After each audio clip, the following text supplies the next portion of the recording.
Hi everyone, welcome. Thank you so much for joining us. We're here tonight at Green Apple Books on the Park in San Francisco on Rimachosho Ohlone land. And tonight I have the pleasure of welcoming Thomas Lee and David R. Baker, celebrating Thomas's latest book. Yeah, that's right, The Bruce Lee Code. Fantastic. Thank you all so much for joining us here and online. We appreciate you. I have some very brief business before I introduce the two folks joining us this evening, and then I'll let them take it away. First, please do check out our event calendar on our website at greenapplebooks.com. We have a pretty great season ahead of us, including the event you're currently attending. So if you're interested in this evening, you might like what else we have going on.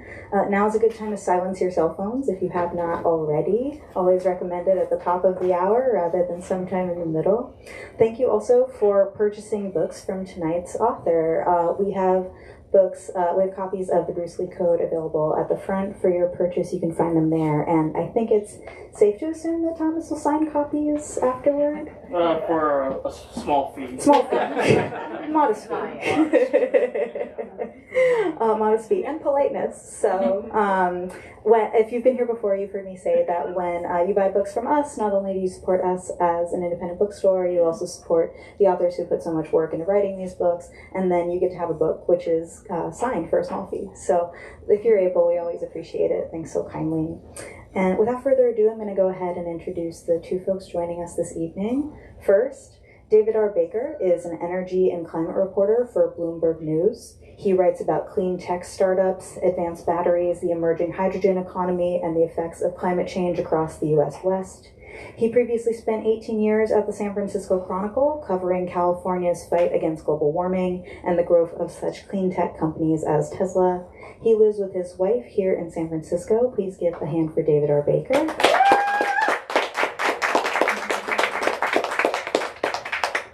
And last but most certainly not least, Thomas Lee is a longtime business journalist who has written extensively about innovation and entrepreneurship for major daily newspapers such as the San Francisco Chronicle, Star Tribune in Minneapolis, and the St. Louis Post-Dispatch. He is the author of Rebuilding Empires. He also serves as editorial director and lead curator for the We Are Bruce Lee exhibit at the Chinese Historical Society of America Museum in San Francisco's Chinatown. He's working with Shannon Lee, Bruce Lee's daughter, who runs the Bruce Lee Foundation, to create a retrospective on Bruce Lee's life and his impact on the current world. His book, The Bruce Lee Code, How the Dragon Mastered Business, Confidence, and Success, is the reason we are here tonight. Please give another hand for Thomas Lee.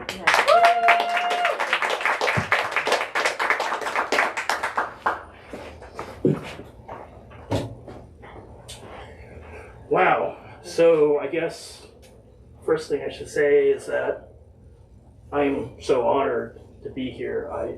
It's like a dream come true. Whenever I've written a book before, but it never gets old to see it on shelves, but then do an event at such a prominent bookstore like Green Apple, it's a little overwhelming. So if I'm not my usual charming self, just forgive me. And thank you so much for coming. I really appreciate it. So I'm just going to talk a little bit about why I did the book, and then I'll read a quick passage, and then we'll pass it on to Dave, who has graciously agreed to do a Q&A with me. So I, as the bio said, I was a curator and editorial director of the We Are Bruce Lee exhibit in San Francisco, Chinatown. A lot of people don't know, but he was actually born in Chinatown in 1940. And so, and we're going to probably cover this in the QA too, but I guess the evolution of it is that I found while working on the exhibit that two things about how people perceive Bruce Lee. One, they perceive in a sort of vague sort of way that you would ask them, why you love Bruce Lee so much, and they would give you answers like, because he was cool, or because he kicked ass. It's just this weird sort of, even though he's just this global icon, that just couldn't quite kind of fill in the gaps, which I thought was fascinating, because as a journalist and storyteller, you want to fill in the gaps, right? And the second thing they would do is that they would perceive him in their own way. Every person sees something different than him, which I thought was interesting too, where he was a martial artist, he was a movie star, he was just a sex symbol, he was a philosopher. And some people saw him as a civil rights sort of icon, which he wasn't actually particularly active in that, but he kind of led by example, but they still see him as a person, perhaps because it was the era where he emerged, the late 60s or early 1970s. So, but how I saw him was, call it the curse of the day job, but saw him as probably the way no one saw him, which is why I did this book, as an entrepreneur, as a business person. He didn't specifically say or thought of himself as a business person, but I thought, a lot of the things that he did could really apply to entrepreneurs, or even to just career-minded people thinking about how to advance their careers and whatnot. And so I began to apply that to this book, and I found that, if you ever publish a book, it's kind of interesting. The reason why they bought it because it was really unique, but then the reason why it was really hard to write it because it's really unique. I mean, what source material can you draw off of? Because no one ever thought about it that way, so you would have to do a fair amount of interpretation. So one of the things I did, and I'll get to the reading, that I thought I interviewed for entrepreneurs and business people, and I asked them, why does Bruce Lee impact you? Why is he so influential in your life and career? And at first, I was just trying to get interviews with them. I was just going to use quotes. But then I thought, man, I need 30,000 words. I'm really short, so I better So I interviewed him, and I kind of did it as like an oral sort of history. And I was like, yeah, that's the reason why I did it, because it just offered a nice way to present the material. It wasn't because I was short on words. Absolutely not. But so I'll do a quick reading. And this is from, in the words of Doug Song. Now, probably never heard of Doug Song, but you probably used his software. He's the founder of Duo Security. Have you ever heard of two-factor authentications? It's a cybersecurity protocol. He sold his company to Cisco in 2018 for a tidy sum of $2.8 billion. And he's one of the reasons why I talked to him is because he's a massive Bruce Lee fan. So I wanted to see what kind of influence he would have. So this is what he told me. A lot of martial arts is theory, more or less a kind of dance. It's a formalized ritual, a bunch of movements that are choreographed. It's great training, it's great exercise and coordination and so forth, but maybe not the most practical. I think in Bruce Lee's view, martial arts is actually about winning. There are things that work and things that don't. He's really driving toward what was true in practice versus in theory. You have to learn through trial and error. You could find your way to truth and what works. When it came to actually starting a company, I did not want to follow someone else's footsteps. There's plenty to learn from the folks that have come before you, but there's nothing to say that you simply have to follow someone else's playbook. Why would we be any more successful copying someone else's playbook than that they developed and trained on and perfected? There are things that we could take and borrow, things we could observe and try to incorporate. But at the end of the day, our truth will emerge, just as it did for Bruce Lee, who adapted from the various forms, techniques, and practices that came before him. Bruce Lee and Steve Jobs were big inspirations for what we did. Finding your own route to success is a process of trial and error, not blindly borrowing and stealing other things, but adapting and integrating them into something new. It was about reducing things to their essentials. Perfection happens not when there's nothing left to be added, but when there's nothing left to be taken away. That was the essence of Bruce and Steve Jobs. They streamlined things down to the core essential in such a way that itself represented a certain kind of aesthetic. Bruce wasn't flat as a fighter. With every move, even when he was dancing around, it was to keep people off kilter. How many people do you know use the phrase off kilter? Wow, it's more articulate. Those choices to admit or elevate something, they represent a strategy. people misunderstand it. All they see is that they just took away a lot of stuff. It's almost too simple.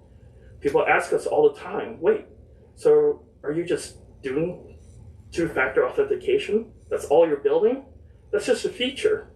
The technology was actually commercialized in 1985 and invented even earlier. And here I am in 2010, starting a company doing the same thing hundreds of companies had already done. And I had already built some pretty sophisticated stuff like artificial intelligence and machine learning systems for computer security, things that wouldn't hit until 20 years later. With two-factor authentication, my colleagues in the industry were thinking, wow, why are you doing something so simple, so easy? And I tell people, because it works. But the other piece was that we took a contemporary spin on it. We focused on mobile devices instead of hardware. In 2010, the iPhone was only 2 years old, but was rapidly becoming popular. To me, applying two-factor authentication to smartphones and delivering it from the cloud was a little bit like Bruce Lee putting on a yellow and black jumpsuit. No, you don't need to do all these things. You just need to do what works, what's efficient and effective. That summarizes a lot of Bruce's philosophy. The rest is just wasted motion, or in many cases for our customers, wasted money. You can buy all those London products that do nothing, or you can do a couple of things that will actually protect you. Steve Jobs was like that too. He took the best of what worked and stripped it down to essentials. The resulting minimalism was an aesthetic in itself. And that, compared to Steve Jobs, I just want to let everyone know that I know a lot of people do that, and maybe we use it a little bit too tritely. But I thought very carefully about it, and I really see the comparison, and especially the idea, Dave, that like stripping down something to its simplest form. Often we mistake simple for dumb or unsophisticated, but there's a lot of intelligence and sophistication that goes into making it simple and to make it useful and to making it elegant. Those sound very Jobsian to me, but that's how Bruce Lee approached his martial arts. He thought that all the stuff that he saw was too showy. Like how would that ever defend you in a real life fight? And he took various pieces of things and created into something of his own that was simplified but also useful. So, well, let's start sort of at the very beginning. As you mentioned, Bruce actually is in a way from here. And I don't think a lot of people know that, but it wasn't just an accident of birth either. He actually was born here and then came back later. Tell us a bit about his history with the Bay Area. People forget that he's an American by birth, and they even forget even more that he was born in San Francisco. His family, his dad specifically, was an opera star, and they were traveling on they were touring in the United States in 1940. And Bruce just happened to be born here. So he was born in the Chinese hospital in San Francisco, Chinatown. And as you and I talked about before, still isn't a whole lot to actually mark that. That's why amazing. That's why we did the museum, right? But other than the plaque at the hospital and the once a year Bruce Lee night at the Giants game, or I think the Warriors too. There's really nothing there to mark him. So I've been to the hospital. Where's the plaque? I don't even know. I was looking for that too myself. But I swear there's a plaque there somewhere. It's not much of a lobby to that place. No, there's a. So how long was he actually here before going back? Was it just a matter of days or weeks? Yeah, something like that. He went back to Hong Kong. He grew up in Hong Kong. He got into it was a little bit of a hothead. He got into street fights with other kids, and that's why he decided to start learning martial arts. He learned from Ip Man with Wing Chun. And then he eventually came back to the United States to like an immigrant like everyone else, although he's a citizen, but it was a very immigrant-like experience. He went to the University of Washington, never graduated, but studied there. Then he went back to Oakland. He had married Linda by then. He went to Oakland, started his own brand of martial arts schools, and then that's when he went to Hollywood, LA, and then he went back to Hong Kong where his career took off. And to know he died young at 32, and he's actually buried in Seattle, Lakeview Cemetery. It's kind of wild to think that he actually had a school here. in Oakland before anyone knew who he was. Before Yeah, he had I any kind mean, of name. and again, there's not much to market to. I mean, you hear stories about it, like people that he knew, places that he went, but in some ways, it's almost kind of fitting. There's a lot that was mysterious about him. Mhm. You know, he's there, but he's not there. You know, so. And so, what you mentioned is like a lot of other immigrants, even though technically he was an American citizen at that point and always would be. What drew him specifically to come over here from Hong Kong? Well, he wanted to. Well, for one thing, he kept getting into fights, and I think that he was a little bit of a handful to deal with. I think his parents wanted him to start a new life.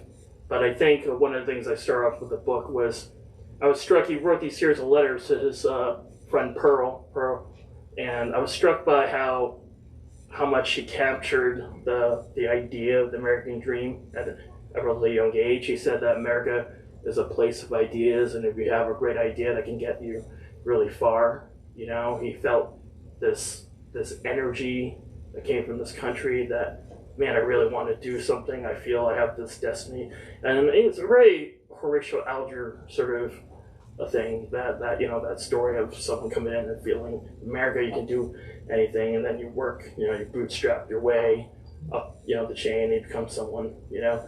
And I want to say that's it's a myth, but myth is based on partial truth, right? But that's what the myth that and the story that America likes to tell itself, you know.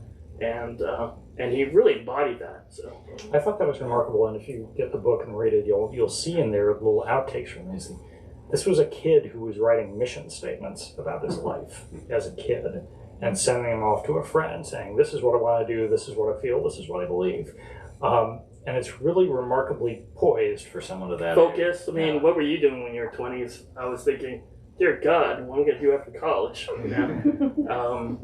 But here he was just thinking like, I wish I could quote it by memory, but it's like, he just feels like I feel this great sense of energy surging to me that was meant to do great things, you know. And it was prophetic. It's kind of eerie how prophetic it was, you know. So he didn't think of himself as a businessman, but he did have very clear ideas about what he wanted to do in life, what he wanted to accomplish. Walk us through some of the traits that mark him in your eyes as a great entrepreneur. Well, I think the first thing I kind of compare it to, like, let's say you have a company, right? There's vision, there's strategy, and there's tactics, right? I think some people mistake the kind of stake one for the other, perhaps, right? But if we're talking about vision is basically, you can say it's a mission statement. It's what you wanted, you know, the big picture, what you want to do. And so his vision, at least I saw it, was to kind of combine East and West, right, and demonstrate the beauty of Chinese culture through mass popular entertainment like movies, right? And so I think that's important to think about it that way, because martial arts was not his raison d'etre. That wasn't the point. It was a means to an end. All the things that he did, you know, were, you know, he didn't even set out to be a movie star. He didn't said, oh, I want a lot of money, but he knew that having money, having fame, doing martial arts was the way that he could accomplish his mission. So you asked what the kind of traits did he have as an entrepreneur. He had innovation, you know. My favorite thing is that it's sort of like the Steve Jobs thing. Now, Steve Jobs didn't invent the PC. He didn't invent an MP3 player, you know. But what he did was he saw that was what was out there. He took it together, put it together into something that was greater than the sum of its parts. So Bruce Lee went to Hong Kong at the time. He got struck out in Hollywood. Wasn't getting the roles that he wanted. A lot of that had to do with institutional racism at the time. So he decided to start New Hong Kong. He thought if he made the movies in Hong Kong, it would capture the notice of Hollywood. So at the time, Hong Kong movies were, you know, they're really they were entertaining. There was lots of martial arts and fighting, but they were kind of brainless. You know, they would be fighting for like half an hour. You know, yeah. You know what you were getting when you bought a ticket. Yeah, right, exactly. But but it was a way. But Hong Kong's a stressful city. Anyone ever been to Hong Kong? It's really stressful, and people needed, like, why do people go to movies? They need a little kind of escapism, right? So, so Bruce Lee saw an opportunity that, seeing that he had experience in Hollywood, what he would do is he would confuse the kind of storytelling, character-driven approach of Hollywood with this exciting, kinetic, action-oriented genre that built in Hong Kong, and as a result, movies like Enter the Dragon and Way of the Dragon was no one has seen anything like before. He really elevated the martial arts genre, right? And I feel like without that, having put like basically minds behind muscle, essentially, you couldn't have movies today like say John Wick or perhaps Tiger Hidden Dragon or Kill Bill or whatnot. So that was an example of this kind of innovation, taking things that were out there and seeing what worked. So.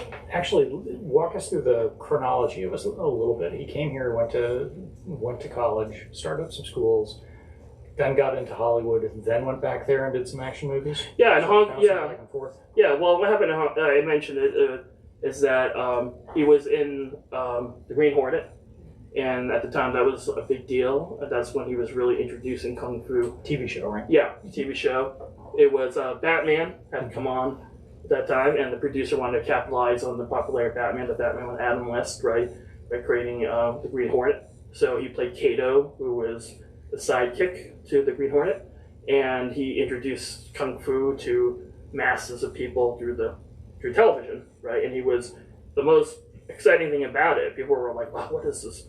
Look at all those crazy things he's doing." But he didn't have any lines because he had an accent, and he thought that would turn off people. So even though he was probably the best thing about it, he didn't speak much. He got paid as a stuntman. He didn't get paid as an actor. And it lasted one season, the Green Hornet. And then after that, he couldn't find work. And probably the most egregious case of racism was when he was trying to pitch in the role of kung fu, right? He pitched this idea. Now, his family says that was his idea, this show called Kung Fu, but there's debate whether he was certainly trying to audition for it or whether he actually created. But he was in line for the role. He lost out to David Carradine, who's a white guy, and David also didn't have any martial arts experience whatsoever. And so you could probably forgive Bruce for being a little disappointed, although he knew how the game was played. He didn't outwardly complain, but he thought, and this is part of like what's a good trait in an entrepreneur? You say, right? Resilience, adaptation. Okay, it's not happening for you here in Hollywood. So I'm going to go to Hong Kong. I'm going to make the movies that I want to make, and it's going to attract the notice of Hollywood, right? But he needed to make the movies that he wanted to make. So one of the things that he did, a lot of people don't know this, he created Concord Production, his own production company, where he had greater financial and artistic control over his movies. And it was kind of through that vehicle he was able to negotiate with Warner Brothers to distribute and co-finance Enter the Dragon, which is his masterpiece. Now that to me is kind of remarkable when you think about this period in time. There wasn't really a pipeline in front of them of people coming out of China's movie industry and actually getting a distribution deal here in the West. How was he able to bulldoze his way through that? Well, results speak for themselves. When he did the 4 movies before Enter the Dragon, like Way of the Dragon, Big Boss, Fist of Fury, they were just wildly successful. In Hong Kong, right? But then eventually globally too, they took on, and they were also, if you want to look at it again from this point, highly profitable. I mean, they're kind of cheap and don't exactly have high production budgets over there, but they were really popular. They hit on something, there. And then by the time he was about to make Enter the Dragon, I mean, those movies started to find its way into the United States through mostly inner city sort of movie theaters where you have both Asians and African Americans really cheering on kind of Bruce Lee. So it's just that he did what he said he was going to do. You're not going to ignore me because I'm just going to be that successful. So he made a popular product and forced the industry to pay attention. Yes. And then you and I were talking about this before. We're talking about Bruce Lee as a brand. Like, think about what it took to do something like that as a person of color in the late 60s and early 70s. Today, you have social media. You can be famous by just uploading content to TikTok right now. Nothing like that existed in the late 60s, early 70s. He built that literally from the ground up. And frankly, haven't seen anything like that. I mean, we're talking about like branding, like the movie Way of the Dragon, Enter the Dragon. Interesting story is that the dragon is him. The dragon is not a character or a plot point in the movies. It's him. Can you imagine a movie star today just naming a movie? It's like, welcome Brad Pitt. You know, it's like, who has that sort of clout, you know? Because he didn't look at the movie as a movie. He looked at it as this is a coming out party for Bruce Lee. He is entering the dragon is coming out, you know? So, I mean, you think back to like that time. I mean, I can still remember like being in a record store. You'd see a poster or something you didn't recognize and think, oh, that looks kind of cool. Who is that? What is that? You'd actually have to ask around to find out. You couldn't Google it. yeah. And this is the environment that he was able to start making a global reach through, which is pretty. It's crazy because I've talked to people who are in Poland, you know, and they said Bruce Lee's huge, but he's also huge in Italy. He's huge in Africa, you know, and what is it about him, you know, that just, you know, that's what this book at least attempts to answer. I think it has something to do with just, you know, it's not like just one thing, but I would say it's an X factor, you know? It's just that undescribable intrinsic thing that someone has, and they just have it, that the will to make things happen and to draw people to them, you know? So accident that high-performing people call Bruce Lee as a hero, like in sports and entertainment, you know, and things like that, you know. Kobe Bryant had his own, you know, Bruce Lee type yellow black sneakers, you know. So yeah, it's just that's X factor, that the ability to will things into reality, you know. So since we're looking at him as an entrepreneur, how is he with money? Not that good. I mean, and that's probably the only thing I have in common with Bruce Lee is that my last name and that I suck at money. So,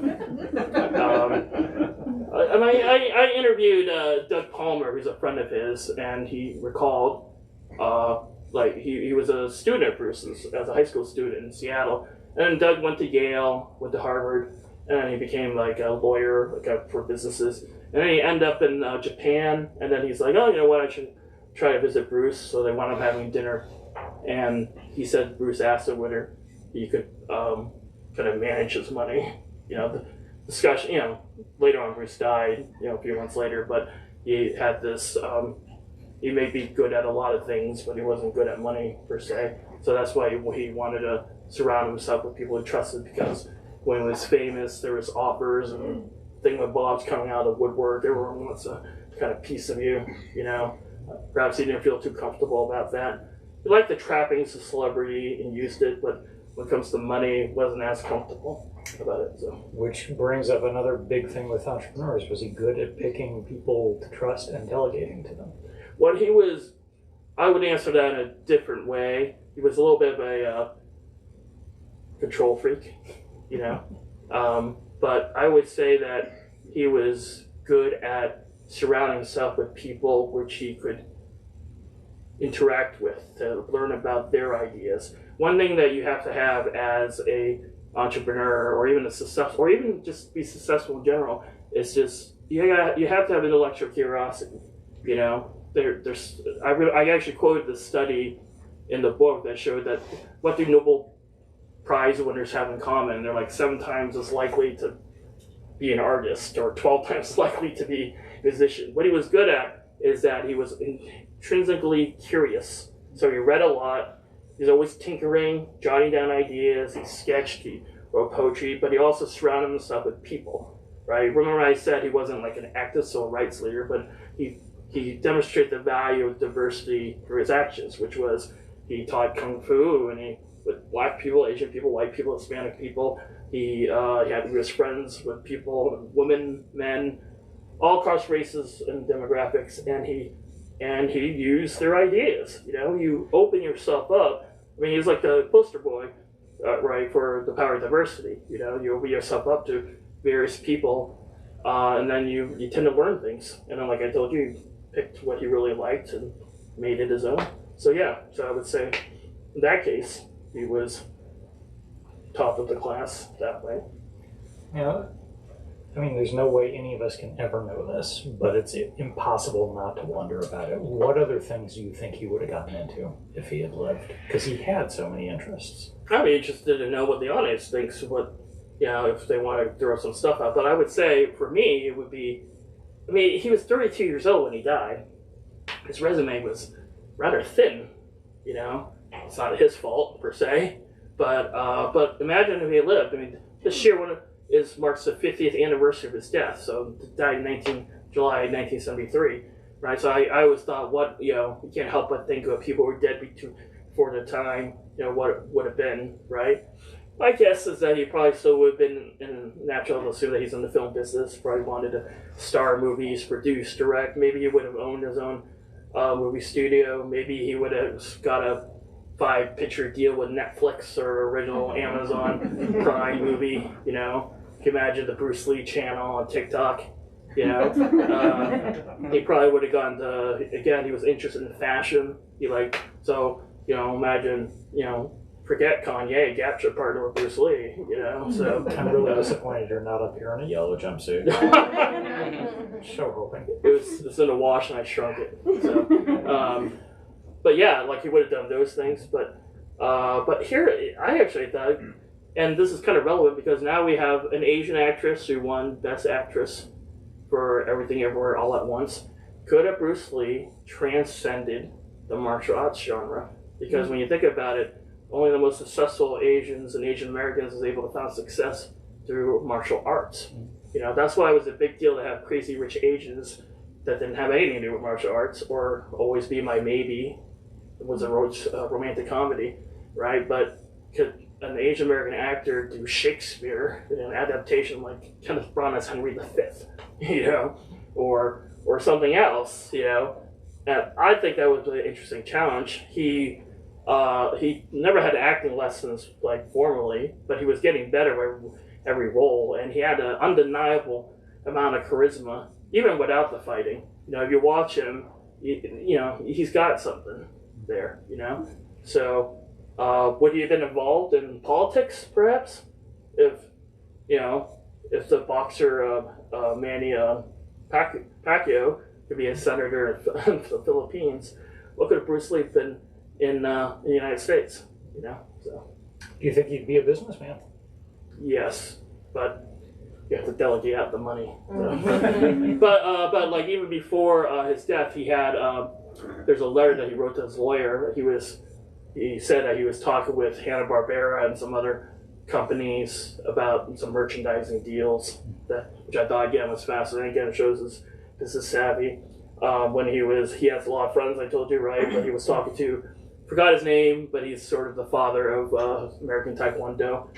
They were thinking of putting a show together, a self-defense show for women. Can you believe that, in the early 70s? Yeah. And Bruce Lee was sending, like I told you, he was full of ideas. It's like, okay, it has to be structured this way. You can't talk too much. You have to demonstrate practical moves. And this is the type of furniture and sets you should use. He had just tons of ideas. I was like, wow, a women's self-defense show? Has that actually ever happened? I don't even know, you know, but imagine that in the early 70s. So, again, what could have been. So. We should probably just address it straight on.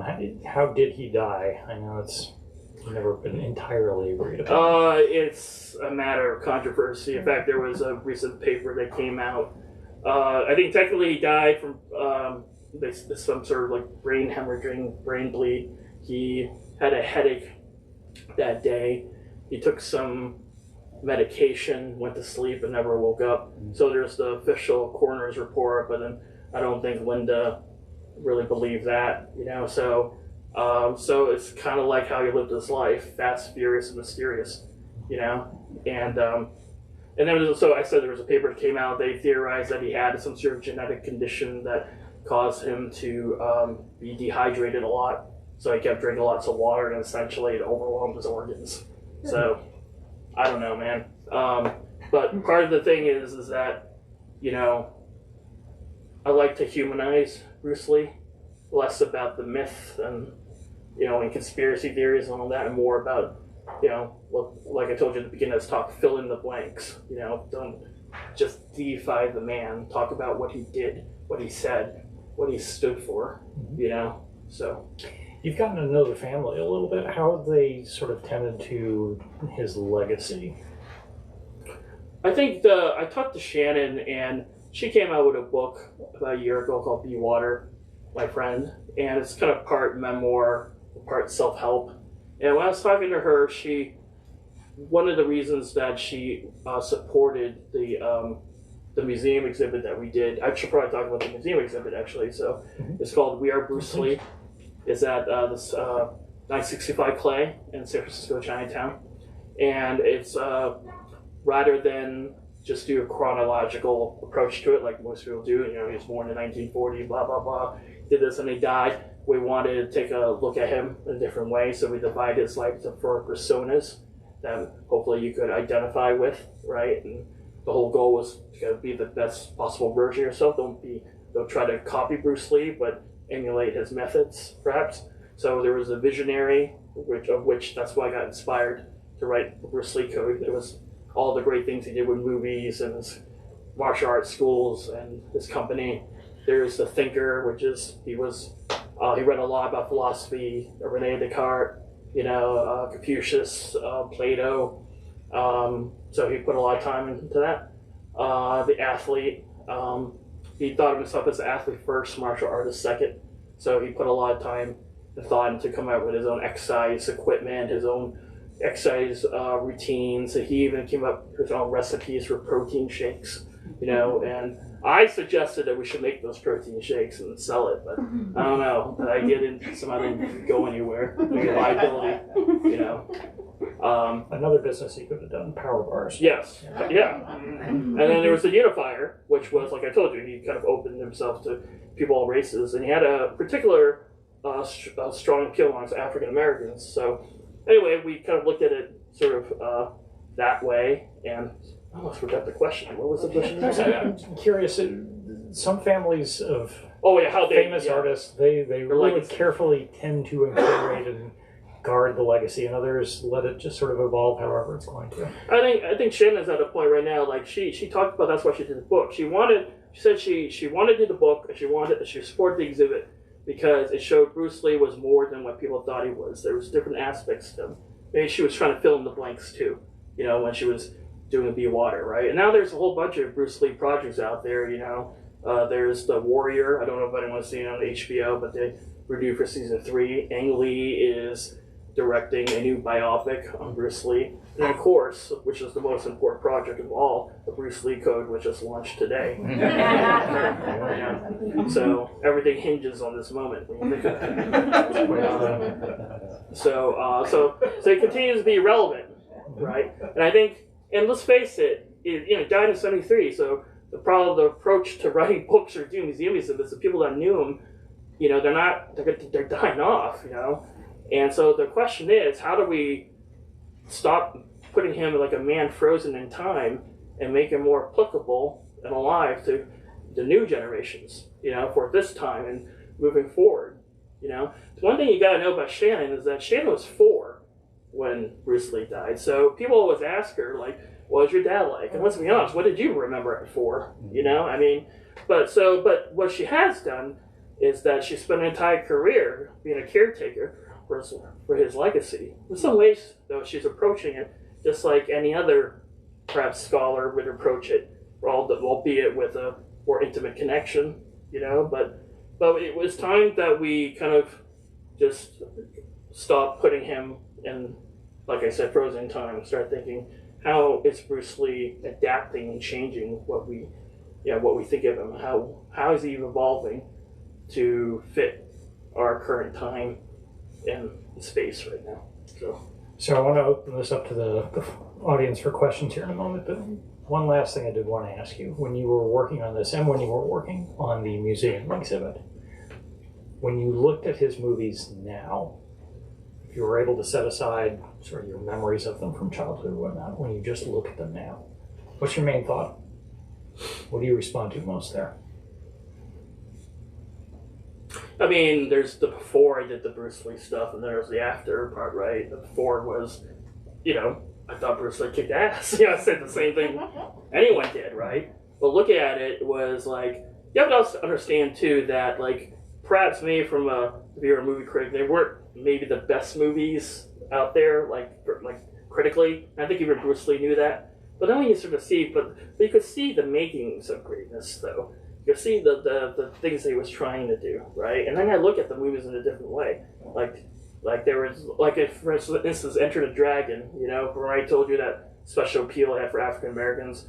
One of the, like, basically they all show up on an island in this martial arts tournament, and Bruce Lee's a secret agent, and so one of the fighters on the island is an African American, Jim Kelly, and they had this scene where it was just so out of place. Like, you get introduced to Jim Kelly, he's at his martial arts studio, right? He's talking to his sensei, and he's like walking out, minding his own business, and then he gets like bullied by some racist cops, right? And then I was like, wow, is this like a documentary, right? And they come out and are like, you know, to bully him, and then he just kicks their ass, right? and he flattens it, and he just walks away, like la la la. I'm like, that has like nothing to do with the plot whatsoever, but it was cool to watch, right? So it was like this is slapping shit together, you know. It's like, but yeah, so you look at it, you're kind of like, what, you know? But like I said, he's self-taught, right? And you could see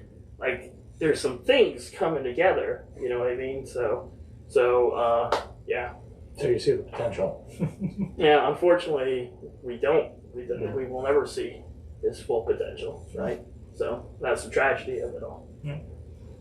Well, let's open up to questions here. Who's got a question? Me? Yes. Yeah, I've got a question. Well, a statement and kind of a question. In his time, Kano becoming Bruce Lee, Cassius Clay becoming Muhammad Ali, Noel Singer becoming Kareem Abdul-Jabbar. These are people, Jabbar was influenced, and they were kind of sharing words and thoughts, and Yeah, they were good friends, actually. friends. Yeah. So that struggle for identity for people of color, of high prominence, was about simplicity. When Muhammad Ali simplified what he did, you see him in there, you think he's just kind of lazy, but he wins. But he's still his skill and his craft is just very simple, like Bruce did with his 1-inch punch, with his skills. And in basketball, it was just like a jump hook. Things that they do to survive and grow. And they continue to be influencers, whether their life was short or whether their life was long. So I don't know if you want to add anything to that, or see if I'm right or wrong with that. You know, I mean, I think it's about, I'm going to get really deep here, I guess. It's the emergence of something, right? You talked about identity, right? They were once something, and they became something else, right? And I think that's probably, perhaps, a lesson for all of us, you know? I mean, are we, you look at yourself today, are we fulfilling our full potential? You know, are we really the person that we had wanted to become? Or perhaps it's different. The person you wanted to become is now someone else, right? I think it's about, you need that kind of discipline to have that sort of self-reflection in order to kind of think about things that way, you know? Just the emergence of you into your full potential. I think it also does speak though to, you know, focusing on what you think you can do well and what you can add, and then just trying to do it as best you can. Yeah, for instance, I reached full potential with this book. It doesn't get any better than this. So it's all downhill from here. So it's like, yeah, I'm out, man. I did it. I'm good. Peace out, man. That's sad for journalism, but Yeah. anyone else? Yes, sir. So I look forward to reading the book, especially your point about filling in the blanks and trying to demystify and deal with the man. So what does it say, though, that he continues to be in that role? And I'm thinking in particular the Quentin Tarantino controversy and his film How the West Was Won, where the image of Bruce Lee there was to a lot of his fans and others disrespectful, or a continuing racism of how Asians are portrayed in films.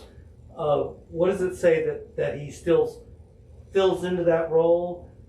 If he were alive today, what would he think of that type of film today, or some other person? That's a good question. I have a little bit of kind of insider knowledge of this. Oh, Well, it's not like I met Bruce Lee. Okay? Oh.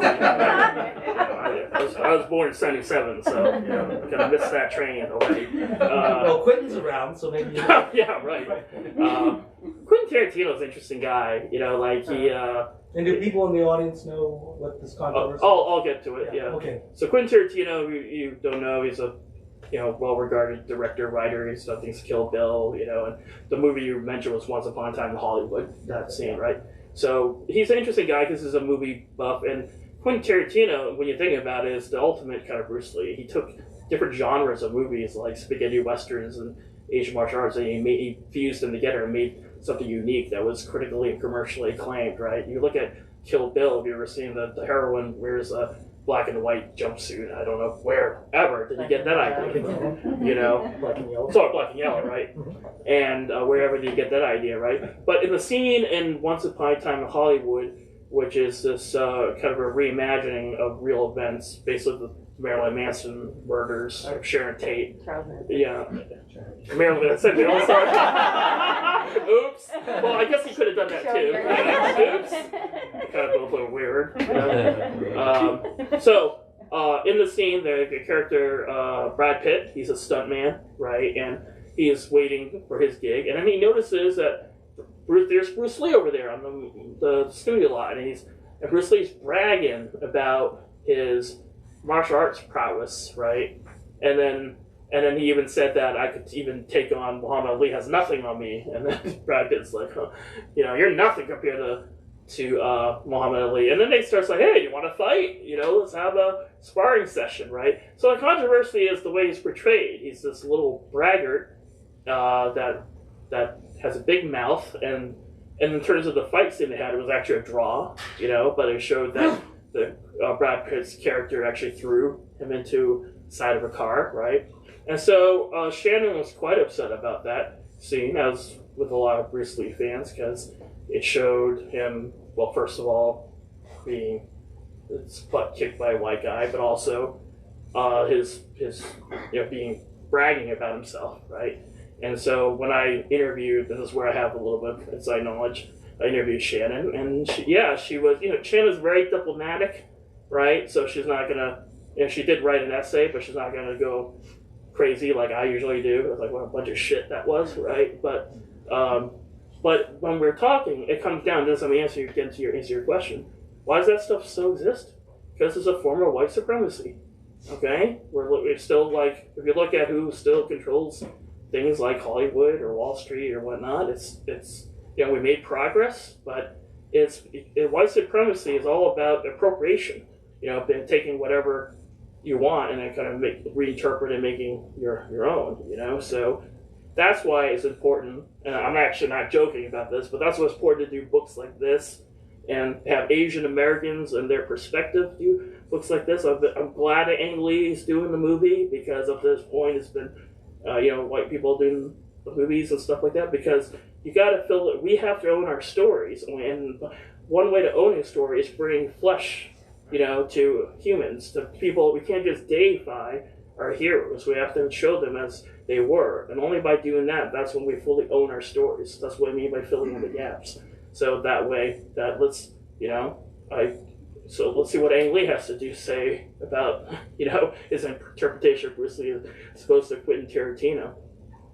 Who's playing Bruce Lee in Ang Lee's movie? Nepo Baby is Ang Lee's son. He's playing, and he spent apparently 2 years training in Asia for this role. So it's like, okay, here we go. Okay, he's inviting the scrutiny, clearly. Anyone else? Way in the back with the mask.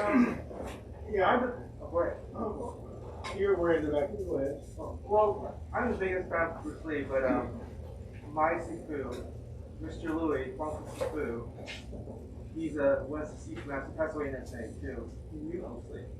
And he did have a temper. He challenged every instructor to say, hey, I'm the man. And Bruce Lee wasn't that. And he did have that little high temper. He did have a high temper, He did have but a high temper, but he was number one, he was it. But he challenged everybody. He knew his stuff. I'm a big fan of him too. So my group knew about it, talked about him, I basically Fu, but in Northern Charlotte, Kung Fu. But I'm the biggest fan. I mean, I'm glad that Bruce Lee came out because there's so much repression for Asians, especially COVID. Luckily, we have the new AG who's Filipino. Luckily, the Oscars, we won something. Finally, we have a voice. But Asian people always keep their mouth shut. Nothing happens until after. It's very sad, and it should be more open. There's no transparency. Ed Lee passed away. What we have now. So we come and go. How long is Oscar going to last? 1 year to forget about us. So it's just like hope it's not just trend or pattern, but it's consistently. Like you say, the black life matter, the Asian life matter. White supremacy, yes, it's ongoing. We'll be just a minute for Oscar for 2 minutes. That movie, we went there, we'll be here for a minute, then we're gone. Hopefully, Bruce Lee will last forever. But this big statue in Chinatown, LA, from there, how many people clean it? It's like first shit all the time. So it's just trend, a moment. You just read us, and then it's gone. In July, its anniversary comes up, and they forget, and they do again next year. So it needs constant reminders that we have a voice. We represent some city government federal, but it's not fair. As we know, we see it. We need more representation. There's no one speaking for us. I'm glad that he was the biggest too, because without him, we'd be nothing. you know, there's nothing that you said I disagree with. I would add this though. Yeah. Let's talk about him having a temper or Yeah. him being like a braggart, Yeah. right? Have you ever thought that? I think I can't own this thought. I think I read it somewhere. Yeah. What would someone of Bruce Lee, a person of color in the early 1970s, had to do to get people to pay attention to him? Totally great. Yeah. You know what I mean? Totally. You had to like be larger than life, and Yes. like put it this way, right? It's the same type of aspect of white supremacy, right? It's Exactly. like if a woman speaks up or is like confident, or a black person or an Asian person, it's like, well, she's a bitch, and he's a braggart, and Actually, you know, the Asian white woman has more power than Asian man. yeah, I'm just saying that And they're saying you have to overcome these Yeah, things so by they get more, so transcending what people think of you. Gets more respect. Yeah, you have to. Yeah, he was trying to get people to notice and respect him, right? So I just think that, and to be, because I'm a journalist and I have to compare it to current events. Think about the championship women's game last night. I don't know if anyone saw it, right? Mm-hmm. But there was the player from South Carolina who was doing a little bit of trash talking to the white player from Iowa, and she got a lot of crap for it, saying that she was being disrespectful, even though Caitlin Clark did the exact same thing, when she was playing, right? It's trash talking basketball. It happens, right? But for some reason that Asians have to be polite and, and black athletes can't speak their mind, So we think about it that way.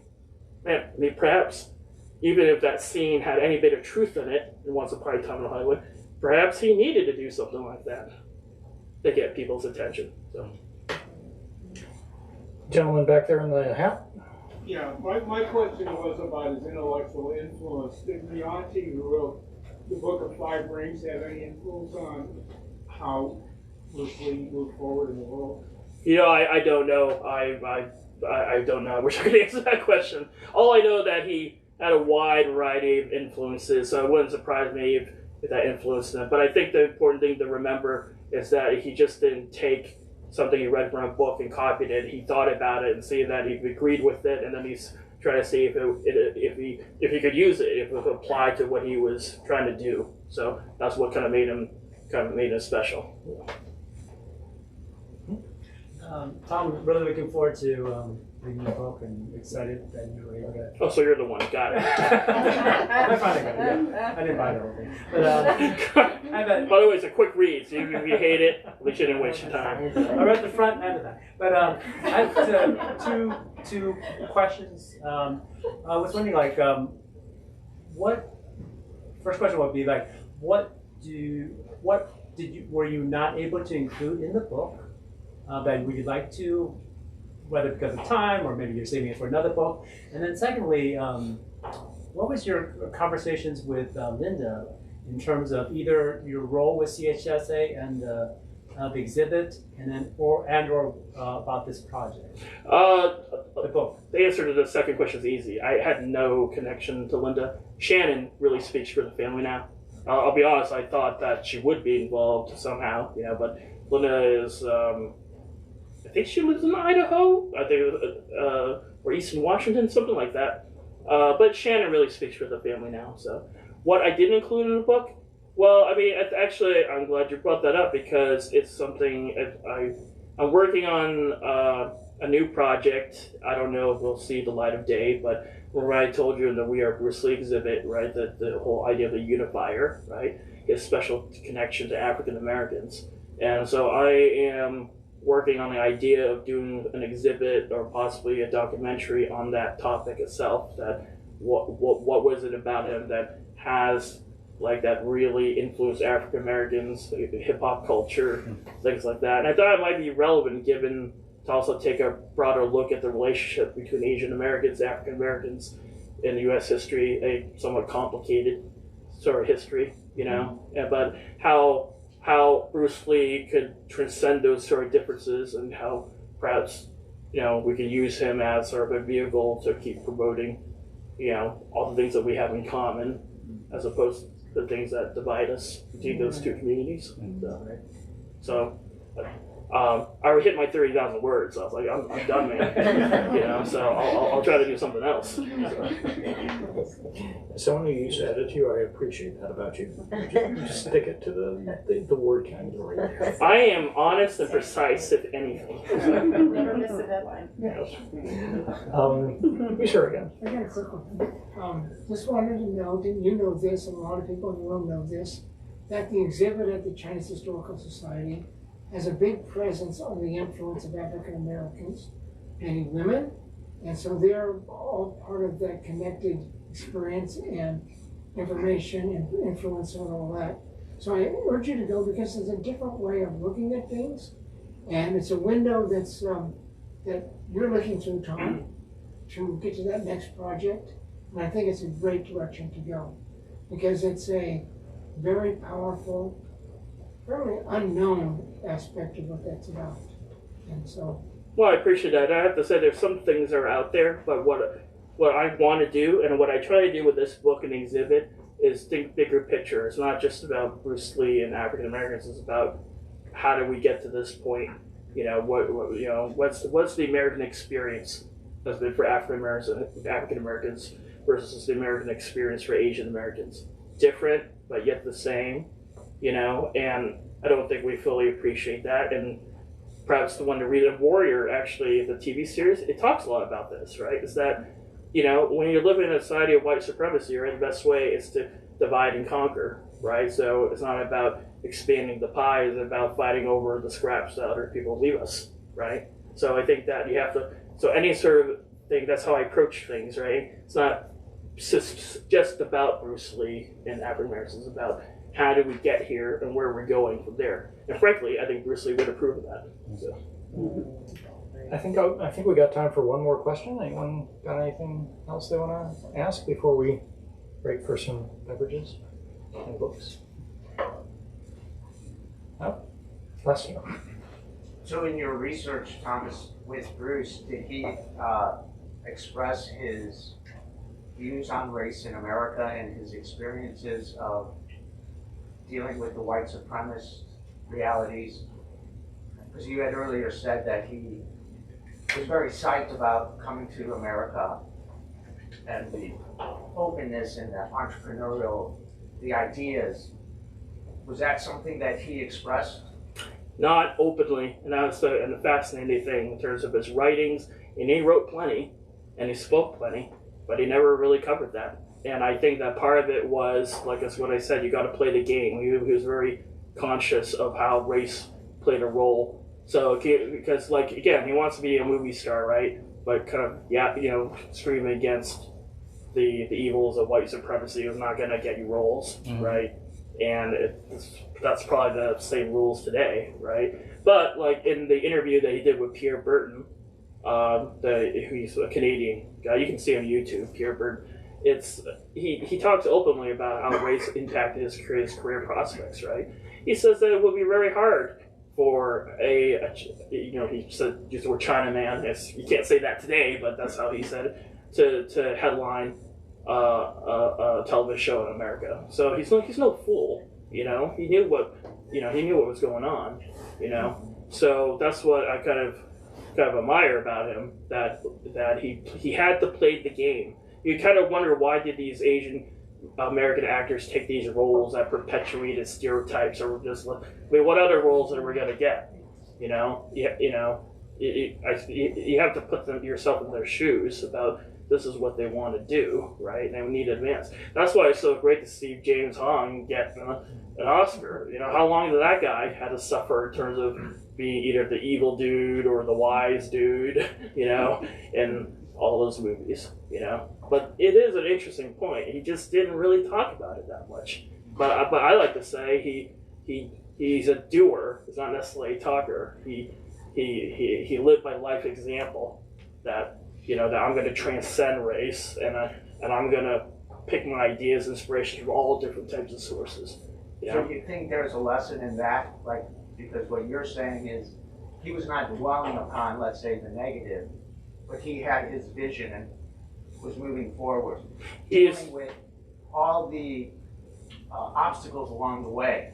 But he didn't, it seems to me, portray himself as a victim of it.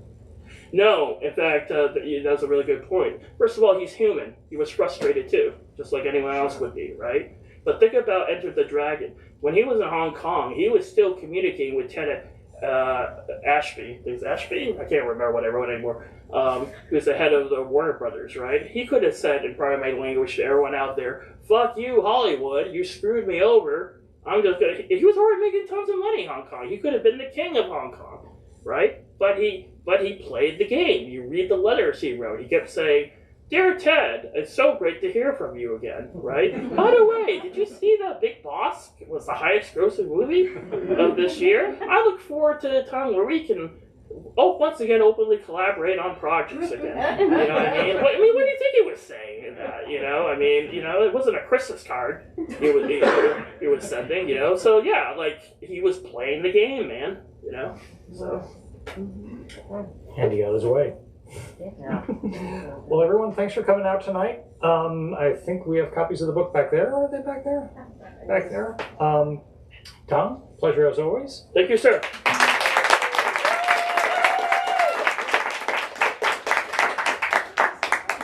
Can we give one more round of applause for Thomas Billy and David?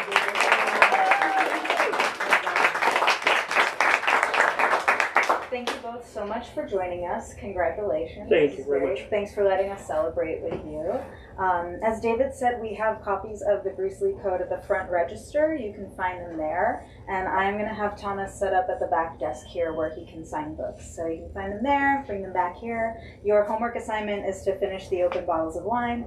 And thank you so kindly. We will see you all next time. Thank you.